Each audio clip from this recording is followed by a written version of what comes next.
எல்லோருக்கும் வணக்கம். இன்னைக்கு நம்ம பார்க்கக்கூடிய சப்ஜெக்ட், ராஜயோகியின் ஜென்ம ஜாதகத்தில் மாற்றம் வருமா?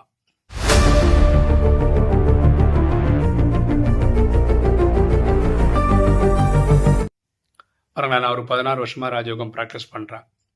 ராஜயோகம்ன்றது என்னன்னா, மன் மனாபவதா, தன்னை ஆத்மாவை உணர்ந்து ஆத்மாவின் தந்தை அன்பா நினைவு செய்யறது. அப்படி நினைவு செய்யும் போது நம்ம 63 ஜென்மமா செய்த பாவங்கள் எரிக்கப்படும். அப்போ நம்ம ஜாதக கட்டம் வேலை பண்ணாது. ஏன்னா இந்த ஜென்மம் மட்டும் இல்லை, கிட்டத்தட்ட ஒரு பல பிரிவுகளோட ஜென்ம பாவத்தை நம்ம எரிச்சிருப்போம். அப்படி இருக்கும்போது இந்த ஜாதக கட்டம் வேலை செய்யாது அப்படின்றது ஒரு புரிதல், ராஜயோக புரிதல். ஆனால் அப்படி தான் இருக்கா அப்படின்றது நான் என்னோட ஜென்ம ஜாதகத்தை வச்சு நான் கொஞ்சம் அனலைஸ் பண்ணதை அந்த வீடியோவில் ஷேர் பண்ணுறேன். ஓகே, இது மை எக்ஸ்பீரியன்ஸ் வித் ராஜயோகான்ற அந்த கான்செப்டில் பார்த்துக்காங்க. ஓகேவா? என் ஜாதகம் கட்டெல்லாம் உங்களுக்கு காட்ட தேவையில்லை, ஏன்னா நிறைய பேருக்கு ஜாதகம்லாம் பார்க்க தெரியாது. சும்மா ஒரு ரெஃபரன்ஸாக சொல்கிறேன், இப்படி இருக்குது, இப்படி புரிஞ்சுக்காங்க அப்படின்னு சொல்கிறேன். அதுலேருந்து புரிஞ்சுக்க முடியுமான்னு மட்டும் பாருங்க. என்னோட ஜாதகத்தில் வியாழன் சொந்த வீட்டில் இருக்கு. பொதுவாக புரிஞ்சுக்காங்க, சொந்த வீட்டில் இருந்ததுன்னா 100% பவர்ஃபுல்னு அர்த்தம். ஓகேவா? அப்போது அதோட பலன் 100% தரணும். ஆனால் என்னோட ஜாதகத்தில் வியாழன் 12வது வீட்டில் இருக்குது. 12வது வீடுன்றது ஹவுஸ் ஆஃப் லாசஸ். அப்படின்னா குரு மங்களக்காரகன். மங்களக்காரனா நன்மை செய்வாங்க, கல்யாணம் பண்ணி வைக்கிறது, வீடு வாசல், காரு, குழந்தைகள், பாக்கியம், இதெல்லாம் சொல்கிறாங்க. இதெல்லாம் கொடுக்கறது குருவோட வேலை. அது 12ல் வந்ததுன்னா சொத்துக்கத்தெல்லாம் அடிச்சுட்டு போயிடும். அப்போ என் ஜென்ம ஜாதகத்துப்படி என்னோட சொத்துக்கத்தெல்லாம் அடிச்சுட்டு போயிடுச்சு. அது உங்களுக்கு தெரியும், நான் திரும்ப திரும்ப சொல்ல வேண்டிய அவசியம் இல்லை. ஆனால் நான் 16 வருஷமாக அதை ப்ராக்டிஸ் பண்ணுறேன். அப்போ பல பேர்களோட பாவத்தை நான் அழிச்சிருக்கணும். அதோடைய லைஃப்பில் ஏதாவது ஒரு பெட்டர் ஸ்டாண்டர்டு வந்திருக்கணும். ஆனால் இந்த 16 வருஷத்தில் நான் சொத்து சேர்த்துட்டேன் அப்படின்னு கிடையாது, இழந்த பைசாலாம் திரும்பி மீட்டுட்டேன்னு கிடையாது, ஃபர்ஸ்ட் ஆஃப் ஆல் கடன் அடைச்சிட்டேன்றதும் கிடையாது. 16 வருஷம் அப்படி தான் இருக்குது. அப்படின்னா நான் ஜென்ம ஜாதகத்தில் 12வது வீட்டில் வியாழன் என்ன செய்யுமோ அது செஞ்சுருக்கு. அதில் எந்த மாற்றமும் வரல.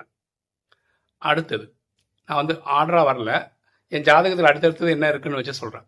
அடுத்தது என் ஜாதகத்தில் என்ன, புதன் ஆர்டரில் கிளாக் வைஸில் பார்த்தீங்கன்னா புதன் இருக்குது. அது 3வது வீட்டில் இருக்குது. அது நீசம். நீச்சம்னு என்னென்னா, அதோட சக்தியை இழந்து போச்சு.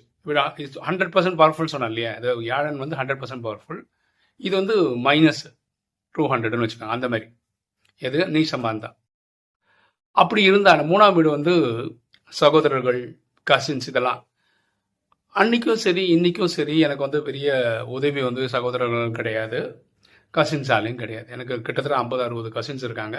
அவங்களெல்லாம் கேரளாவில் தான் இருக்காங்க. ஸோ நம்ம அங்கே போய் ஒருத்தரோட உதவியெல்லாம் வாங்கிக்க முடியாது. அவங்க ஃபினான்ஷியலாக நம்மளோட கொஞ்சம் பேக்வேர்டு தான். நம்ம அங்கே போனால் நம்ம தான் செலவு பண்ணணும், அவங்க இங்கே வந்தால் நம்ம தான் செலவு பண்ணணும். அப்படி தான். அங்கே போய் நம்ம செலவு பண்ணோம், அவங்க வீட்டில் போனால் சாப்பாடெல்லாம் போட்டுருவாங்க, போயிட்டு வரதெல்லாம் நம்ம பார்த்துக்கணும். இங்கே அப்படி இல்லை. இவங்க இந்தியா ஸ்டேஷன் இறங்கினதுலேருந்து பிக்கப்பு, ட்ராப்பு, சாப்பாடு, 3 வேலை எல்லாமே நம்ம தான் பார்க்கணும். எல்லா சொந்தத்துலையும் அப்படி தான் இருக்கும். நான் என்ன சொல்ல வரேன்னா, உதவின்னு பார்க்கும்போது அவங்க பண்ணுறதுக்கான வாய்ப்பு கிடையாது. சொந்த சகோதரனும் சகோதரியும் பண்ண முடியாது. அது நீசமாக தான் இருக்குது. ஓகே, அது புதன் அங்கே இருக்கு இல்லையா? அப்போ புதன் நம்மளோட டேலண்ட்டு ரிலேட்டடாக படிக்கிறது இதெல்லாம் இருக்குல்ல, அதெல்லாம் நான் நல்லா தான் படிக்கிறேன். இப்போ ஃபார் எக்ஸாம்பிள் இந்த ChatGPTலாம் யூஸ் பண்ண ஆரம்பிக்கும் எக்ஸ்பெஷலி நிறைய அப்ளிகேஷன் பண்ணுறேன், அது தினசரி கற்றுக்கிறேன், அது முடியுது என்னால். அதே மாதிரி 16 வருஷம் ராஜயோகம் கற்றுட்டுருக்கேன், அதாலே என்னால் பண்ண முடியுது. அதில் எந்த ஒரு பிரேக்கும் இருந்தது கிடையாது. ஓகே, நான் சொல்லும்போது 2 சைடும் சொல்லணுன்றதெல்லாம் 2 சைடும் சொல்கிறேன். அடுத்தது 4வது வீடு. 4வது வீட்டில் யார் இருக்கான்னா சூரியன் இருக்கு. 4வது வீடு எதை பற்றி பேசுதுன்னா அம்மாவை பற்றி பேசுது, சொத்து இருக்கு இல்லையா, அதை பற்றி எல்லாம் பேசுது. இதில் சூரியன் உச்சத்தில் இருக்கு, 200%ல் இருக்கு. இந்த ஒரு வீடு தான் என் வீட்டில் ரொம்ப பர்ஃபெக்டாக இருக்குது. பிறந்ததுலேருந்து இன்னைக்கு வரைக்கும் ரொம்ப நல்லா இருக்கிறது தான். அதாவது என் வாழ்நாள் ஃபுல்லாக அம்மாவோட அன்பு 100% எனக்கு கிடச்சிது. அது 4வது வீடு ரொம்ப சுத்தமாக இருக்கிறதுனால தான். அடுத்தது சொத்து. நான் எவ்வளோ கஷ்டப்பட்டாலும் நான் இருக்கிறது சொந்த வீடு தான், பிறந்ததுலேருந்து இன்னைக்கு வரைக்கும். அது நான் சம்பாதிக்கல, அப்பா அம்மா சம்பாதிச்சது. ஆனால் அந்த மாதிரி சொந்த வீட்டில் வாழக்கூடிய ஒரு மாடி வீட்டு ஏழைன்னு வச்சுக்கோங்களேன், அந்த மாதிரியாவது நான் இருக்கேன். சூரியன் உச்சத்தில் இருக்கிறதுனால என்னென்னா, என்னது லீடர்ஷிப் குவாலிட்டி இருக்குது. நான் ஒர்க் பண்ணதெல்லாம் ப்ராஜெக்ட் மேனேஜர், இந்த மாதிரி பெரிய பெரிய பொசிஷனில் தான் ஒர்க் பண்ணேன். இப்போ சொந்தமாக பண்ணுறேன். அப்போ கூட நான் தான் என்னோடய சேனலை நடத்திக்கிறேன். அந்த மாதிரி யாருக்கையும் ஒரு சபார்டினேட் மாதிரி ஒர்க் பண்ணல, இந்த மாதிரி இருக்கேன். இது 4வது வீடு ரொம்ப க்ளீனாக இருக்குது கடவுள் புண்ணியத்தில். இது ரொம்ப சந்தோஷப்படுறேன். 5வது வீடு. 5வது வீட்டில் 3 பேர் இருக்காங்க. 1 சனி, 1 செவ்வாய், ஒன்று வந்து சுக்கிரன். சுக்கிரனுக்கு அது வந்து சொந்த வீடு. ஓகேவா? அப்போ 100% இருக்கணும். சுக்கிரன் தான் நமக்கு தேவையான சுகங்களை தர்றது. அப்படின்னா நீங்கள் இருக்கிற வீடு வந்து ஒரு எக்ஸாம்பிள் சொல்கிறேன், வாடகை வீட்லேயும் இருக்கலாம், சொந்த வீட்லேயும் இருக்கலாம். கரெக்டாக? ஆக்சுவலாக 4வது வீடு நல்லா இருக்கனால தான் எனக்கு சொந்த வீடு இருக்குது. நான் தான் என்னோட புரிதல். குடும்பத்தோட சுகம் தர்றது வந்து லைஃப் ஸ்டாண்டர்டு சுகம் கொடுக்கறது வந்து சுக்கிரன். ஆனால் அந்த சுக்கிரன் சொந்த வீட்டில் இருந்தே அதால் ஒன்றும் பண்ண முடியாததுக்கு காரணம் அங்கே செவ்வாயும் சனியும் சேர்ந்து இருக்குது. அது ஒரு டெட்லி காம்பினேஷன். மனுஷனை காலி பண்ணுறதுல அது நம்பர் 1 அது. ஓகே, இது இந்த 2 காம்பினேஷன். வேற யாருக்காவது அந்த ஜாதகம் இருந்தால் அவங்க இந்த மாதிரி செவ்வாயும் சனியும் சேர்ந்து இருந்தால் அவங்க படுற பாடம் அவங்கள கேட்டு பாருங்க, தெரியும், அவங்க சொல்லுவாங்க. எக்ஸாம்பிள் சொல்கிறேன் பாருங்க. சுக்கிரன் வந்து சுகம் அதுக்கான இதெல்லாம் கொடுக்கணும். போன நவம்பர் டிசம்பர்லேருந்து மழைக்காலம் இல்லையா, என் வீட்டில் வந்து இது இருக்குது, என்ன சொல்கிறீங்க, ஹீட்டர் இருக்குது பாத்ரூமில். மழைக்காலத்தில் குளிராக இருக்கும், ஹீட்டர் போட்டு சுடு தண்ணி வச்சு குளிக்கலாம்ல. கரெக்டாக அந்த டைம் பார்த்து ரிப்பேர் ஆகிடுச்சு. அந்த ஃபுல் டென்யூர், ஏன்னா அது ரெடி பண்ணுறதுக்கு ஒரு 3000 4000 ஆகும்னா, புதுசாக வாங்கினா 7000 8000 ஆகும்னாங்க. அந்த டைமில் அந்த காசு இல்லை. இன்னைக்கு வரைக்கும் அப்படியே கைட்டி வச்சது தான். பச்சை தண்ணி தான் குடிச்சிட்டு இருந்தேன். கரெக்டாக இந்த வெயில் காலம் வரும்போது ஏசி மக்கர் பண்ணுது. ஏசி மக்கர் பண்ணும்போது என்ன ஆச்சுன்னா, ஆக்சுவலாக பார்த்தா இந்த ஸ்டெபிளைசர் தான் ப்ராப்ளம். ஏசியோட ஸ்டெபிளைசர் தான் ப்ராப்ளம். அந்த ஸ்டெபிளைசர் வந்து 5 வருஷம் வேரண்டி இருக்குது. அவர்கிட்ட போய் கொடுத்தா 1க்கு 4 வாட்டி ரெடி பண்ணி கொடுத்தாரு. அவரை குறைய சொல்ல முடியாது. அப்புறம் பார்த்தா திரும்ப திரும்ப திரும்ப ப்ராப்ளம். அப்போ அவர் சொன்னார், ரியலாக என்னோட ஸ்டெபிளைசர் ப்ராப்ளம் இல்லை சார், உங்கள் வீட்டில் இன்கமிங் கரண்ட்டில் ப்ராப்ளம், ஏதோ நியூட்ரலில் ப்ராப்ளம்னாரு. நான் சொன்னேன், எனக்கு புரியல நீங்கள் சொல்கிறதுனா. அவரே ஒரு எலக்ட்ரிஷியனை கொடுத்தாரு. அந்த எலக்ட்ரிஷியன் வந்து பார்த்துட்டு, இங்கே போர்டில் வந்து ஒரு 220 காட்டுதுன்னு வச்சுக்கோங்களேன். அதே கரண்ட் இங்கே வந்து ஸ்டெபிளைசர் கிட்ட பார்க்கும்போது 190 தான் காட்டுது. அப்போ வரும்போதே கொஞ்சம் குறையுது. அது எப்படி குறையுதுன்னா, நியூட்ரல் ஏதோ ப்ராப்ளம் அப்படின்னு அவர் சொன்னார். ஓகே, சரி. அப்புறம் என்ன சொன்னார், நீங்கள் வந்து நீங்களே உங்கள் எலக்ட்ரிஷியனை கூப்பிட்டு வந்து பண்ணிவிடுங்க. ஏன்னா நம்ம எலக்ட்ரிஷியன் வந்து கவர்மெண்ட் எம்ப்ளாயி, ஸோ ரொம்ப விஷயம் தெரிஞ்சவர். அவரை கேட்கும்போது ஒரு ஃபோட்டோ ஒன்று அனுப்புகிறார். காலை உடச்சிக்கின்னு பேண்டேஜ் கட்டிக்கிட்டு இப்படி இருக்கேன் நான் வீட்டில், ஒரு மாதத்துக்கு வெளியே வர முடியாதுன்னு. இப்போ தடங்கள் மேலே தடங்கள். ஓகேவா? ஸோ மழை காலத்தில் ஹீட்ரு தேவை, அது ஒர்க் ஆகலை. வெயில் காலத்தில் ஏசி வேணும், ஏசி ஒர்க் ஆகலை. அது ஏசி ஃபங்க்ஷன் ஆனாலும் ஸ்டெபிளைசர் வழியாக தான் கனெக்ட் பண்ணுறோம். அந்த ஸ்டெபிளைசர் ஒர்க் ஆகாதனால என்ன பண்ணோம், ஹைன்னு வந்து நின்று அப்படி நின்றுடும், ஏசி ஓடாது, இப்படி போயிடுச்சு. ஓகே, இது சுக்கிரனை பொறுத்த வரைக்கும். அடுத்தது சனி. சனி வந்து தொழிலுக்கான காரகன். அப்போ இவங்க 2 பேர் சேர்ந்துருக்காங்கல்ல, சனியும் செவ்வாயும். ஃபுல் லைஃப்பில் பார்த்தீங்கன்னா நான் வந்து நல்லா தான் ஒர்க் பண்ணியிருக்கேன். ப்ராஜெக்ட் மேனேஜர் வரைக்கெல்லாம் ஒர்க் பண்ணியிருக்கேன். அதுக்கப்புறம் பார்த்தீங்கன்னா ஒரு 16 வருஷம் அடி மேலே அடி, அடி மேலே அடி, அடி மேலே அடி, அப்படி தான் இருக்குது. ஸோ தொழில் வந்து ஆகா ஓஹோலாம் கிடையாது. இப்போ நான் கொஞ்ச நாள் தொழில் பண்ணிகிட்ருக்கேன், ஒரு 6 மாதமாக பண்ணிகிட்ருக்கேன்னு வச்சுக்கோங்களேன். அதுவும் பெரிய டேக் ஆஃப்லாம் ஒன்றும் கிடையாது. பிரெட் அண்ட் பட்டருக்கு வந்து போதும். சரியா? அப்படி தான் இருக்குது தொழில். அதுலேயும் பெரிய மாற்றம்லாம் வரல. செவ்வாய் வந்து தைரியம், இதுக்கெல்லாம் இது. நான் முன்னாடி ரொம்ப தைரியமாக தான் இருந்தேன். எல்லாமே பயங்கரமாக வாழ்க்கையை ஃபேஸ் பண்ணுறதெல்லாம் அப்படி தான் இருந்தேன். இப்போ வந்து வாழ்க்கையில் வந்து ஒரு மாதிரி சரண்டர் மாதிரி வந்துட்டோம். இனிமேல் நம்மளால ஒன்றும் பண்ண முடியாது ராசாமி, போதும், வயசும் ஆயிடுச்சு, 54 வயசாக போகுது, அந்த மாதிரி ஒரு மாதிரி இதாகிடுச்சு. முன்னாடிலாம் சிவன் யாராவது இதாக இருந்துச்சு அப்படின்னா நம்ம சண்டைக்கெல்லாம் போவோம். இப்போ நான் போகிறதே கிடையாது. உன் பாடுப்பா, என் பிரச்சனையை எனக்கு தீர்க்க முடியல, நான் எப்படி உன் பிரச்சனைக்கு பஞ்சாயத்துக்கு வருதுன்னு சொல்லிட்டு நான் இப்போ சிவனுக்காக யார் எது சொன்னாலும் போய் பஞ்சாயத்து பண்ணுறதுக்கோ சண்டை போடுறதுக்கோ போகிறது கிடையாது. என்னால் ஒன்றும் முடியல, அதனால நான் விட்டுட்டேன். அப்போ அந்த டெட்லி காம்பினேஷன் இந்த 16 வருஷம் மாறிடுச்சானா மாறல. அடுத்தது 6வது வீடு, கடன் மற்றும் நோய். அந்த வீட்டில் தான் சந்திரன் இருக்குது. ஓகேவா? ஓகே, 6வது வீடு வந்து எனக்கு கடனும் இருக்குது, நோயும் இருக்குது. சுகருக்கு, ஹார்ட்டுக்கெல்லாம் மாத்திரை சாப்பிட்டுருக்கேன். அது ஏதோ ஒரு தம்பி கொடுக்கறதுனால தயவுனால மருந்து வாங்கி சாப்பிட்டுருக்கோம். இந்த இடையில கொஞ்ச நாள் வந்து 1 வாரம் 10 நாள் வரைக்கும் கூட சாப்பிடாமலாம் இருந்திருக்கேன் மாத்திரைலாம்.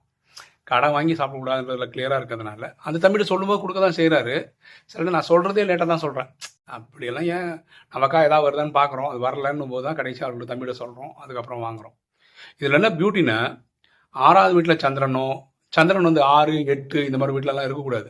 அப்படி இருந்தால் சின்ன வயசுலேயே சரி விட்டுருவாங்க. 12 வயசுக்குள்ளேயே இறந்துருவாங்க. பால மிருத்தி என்ன சொல்கிறாங்க அதுக்கு.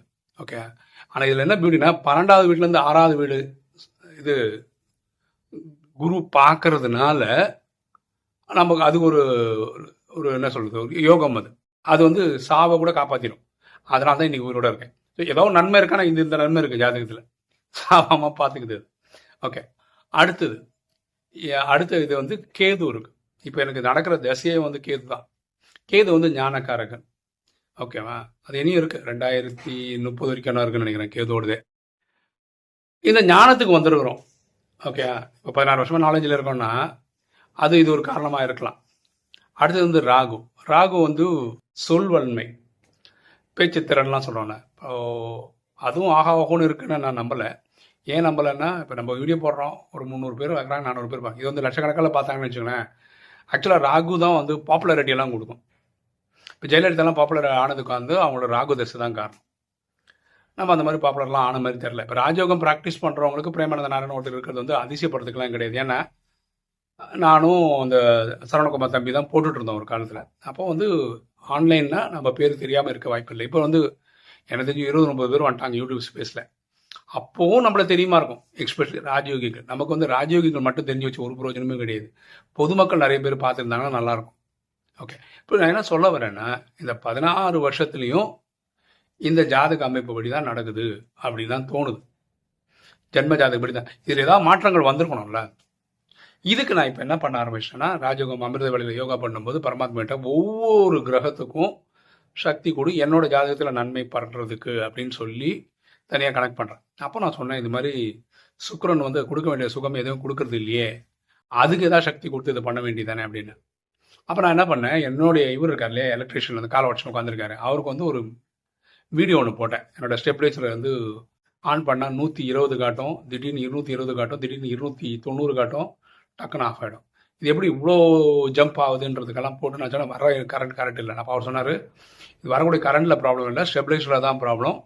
உங்களுக்கு டவுட்டாக இருந்தால் நான் வந்து என்னுடைய ஸ்டெபிலைசர் நான் தரேன் பழசு. அவர் வச்சு எலக்ட்ரிஷியனில் இதை போட்டு ஒர்க் பண்ணுங்க, அது மாதிரி இடையில ஆஃப் ஆகுதான்னு சொல்லுங்க. நான் அப்புறம் ஆனால் அவர் ரொம்ப வருஷமாக இருக்கார் லைனில். இத்தனைக்கும் நேற்று கால் உடஞ்சவர், காலில் பேண்டேஜெலாம் கேட்டின்னு ஸ்கூட்டி எடுத்துன்னு வந்து 2 இது கொண்டு வந்து எனக்கு கீழே கூப்பிட்டு கொடுத்தாரு. ஸோ இந்த ஒரு மாற்றம் வந்திருக்கு. நேற்று கனெக்ட் பண்ணதுக்கு நேற்று அவரே வந்து முடியாதவரே வந்து கொடுத்துட்டு போயிருக்காரு. அதை கனெக்ட் பண்ண நேற்று மட்டும் ஒர்க் ஆயிருக்கு. அப்படின்னா நான் எனவே டெஸ்ட் பண்ணி பார்க்கணும். ஒரு 2-3 நாள் டெஸ்ட் பண்ணால் தான் நம்ம ஒரு முடிவுக்கு வர முடியும். ஸோ அந்த சுக்கிரன் வந்து கொஞ்சம் கண்ணை திறந்துருக்க மாதிரி ஒரு ஃபீலிங் இருக்குது. ஸோ இப்போ வீடியோ பார்க்குற நீங்கள், உங்களுக்கு என்ன சொல்கிறதுனே தெரில எனக்கு. நீங்கள் வந்து 9 கிரகம் தனித்தனியாக இறைவனுடைய சக்தி வாங்கி கொடுத்து அது உங்களுக்கு நன்மை தரணும்னு கேட்டுக்காங்க. அதில் இப்போ சுக்கிரன் வேலை பண்ணுது. நேற்று ஒரு நாளுக்கு இது கிடைச்சா அது எவ்வளோ தூரம் போகுதுன்னு பார்த்து முடிவு பண்ணும். ஆனால் இது அப்படியே என்ன சொல்கிறது, ஒரு பெனிஃபிட்டும் இல்லையா ராஜயோகம் பண்ணுறதில்ல அப்படின்னா அப்படி சொல்ல முடியாது. நான் வந்து ரொம்ப நாளாக ஜாதகம்லாம் பார்க்குறது இல்லை. இடையில பார்த்தீங்கன்னா ஒரு நாள் எடுத்து பார்க்கும்போது தான் தெரியுது, இந்த அஷ்டம சனி அப்படின்னு ஒரு காலகட்டம் முடிஞ்சிருக்கு. அந்த அஷ்டம சனி காலத்தில் நான் ஜாதகமே பார்க்கல. ஆனால் லைஃப் டஃப்பாக தான் இருந்தால் கூட ராஜயோகமே ப்ராக்டிஸ் பண்ணிட்டே இருந்ததுனால அதை எப்படி கடந்து வந்தேன்னு தெரியல, நான் கடந்து வந்துட்டேன். அதுவும் நடந்துடும். சரியா? உலகமே இப்போ கஷ்டத்தில் தான் இருக்குது. அதுக்கு இடையில நம்ம வந்து 3 வேளை ஏதோ சாப்பிட்றதுக்கு ஏதோ வழி இருக்குது, நல்ல மனைவி, நல்ல 2 குழந்தைங்க இருக்காங்க. அதெல்லாம் பிளெஸிங் தானே லைஃப்பில். ஒய்ஃப் வந்து ஒரு பஜாரி மாதிரி ஒரு ஒய்ஃப் கிடச்சா என்ன ஆயிருக்கும், தருதலை மாதிரி பசங்க கிடச்சா என்ன ஆயிருக்கும். அந்த மாதிரி இல்லை ட்ராமாவில். அதெல்லாம் ப்ளஸ் சைடு. ஓகே. இதுலேருந்து நம்ம புரிஞ்சுக்க வேண்டியது என்னென்னா, இந்த ஜென்ம ஜாதகம் அப்படியே தான் கண்டினியூ ஆகுது அப்படின்ற மாதிரி தான் நான் 16 வருஷமாக இப்போ ஃபீல் பண்ணுறேன். ஓகே. இதில் என்னன்னா, போன பிரிவுகள் பாவங்களாம் அழிஞ்சிருக்கலாம், இந்த பிரிவில் இருக்கிறது அப்படியே ஜாதகம் படி தான் நடக்குதோ அப்படின்னு ஒரு டவுட் இருக்க தான் செய்யுது. ஓகே. சரி, நான் காலத்துக்காக நான் ஒரு வீடியோ மாற்றி போடுறதோட அர்த்தம் என்னென்னா, நான் என்ன ஃபீல் பண்ணுறேன்றதை நான் சொல்லி ஆகணும். ஏன்னா பிரேமானந்த நாராயணன்ற பேரில் தான் இந்த சேனல் நடத்துகிறோம். நான் ராஜயோகம் 16 வருஷம் ப்ராக்டிஸ் பண்ணுறேன். என் மனநிலை எப்படி இருக்குது, என் வாழ்க்கை எப்படி இருக்குன்றத அங்கங்கே சொல்ல வேண்டியது என் கடமை அப்படின்னு நான் நம்புகிறேன். எப்படி ஃபீல் பண்ணுறோன்றத உள்ளபடி சொல்லணும், பொய் சொல்லக்கூடாது, மாற்றுக்கிறதுலாம் கிடையாது. நான் இதுக்காக வந்து ராஜயோகம் பண்ணுறதை நிறுத்த போகிறேன் அப்படிலாம் ஒன்றும் கிடையாது. இப்படியும் சொல்லலாம். அப்படின்னா இதோட ரொம்ப கஷ்டப்பட்டுருக்கணும், ஆனால் அந்தளவுக்கு கஷ்டம் இல்லை, அதுக்கு ராஜயோகம் உங்களுக்கு ஹெல்ப் பண்ணியிருக்கு அப்படின்னா அதுவும் கரெக்டு தான். ஸோ அதுவும் ஒத்துக்கு தான் ஆகணும். சரியா? நான் என்னோட அனுபவத்தை சொல்லிட்டேன். நீங்கள் உங்கள் லைஃப்பில் எப்படி அனுபவம் பண்ணுறீங்க, இத்தனை வருஷமாக ராஜயோகம் ப்ராக்டிஸ் பண்ணுறதை வச்சு சொன்னீங்கன்னா நல்லாயிருக்கும். ஓகே. இன்றைக்கி வீடியோ உங்களுக்கு பிடிச்சிருக்கோம் நினைக்கிறேன். லைக் பண்ணுங்கள், சப்ஸ்கிரைப் பண்ணுங்கள், ஃப்ரெண்ட்ஸ் சொல்லுங்கள், ஷேர் பண்ணுங்கள், கமெண்ட்ஸ் போடுங்க. தேங்க்யூ.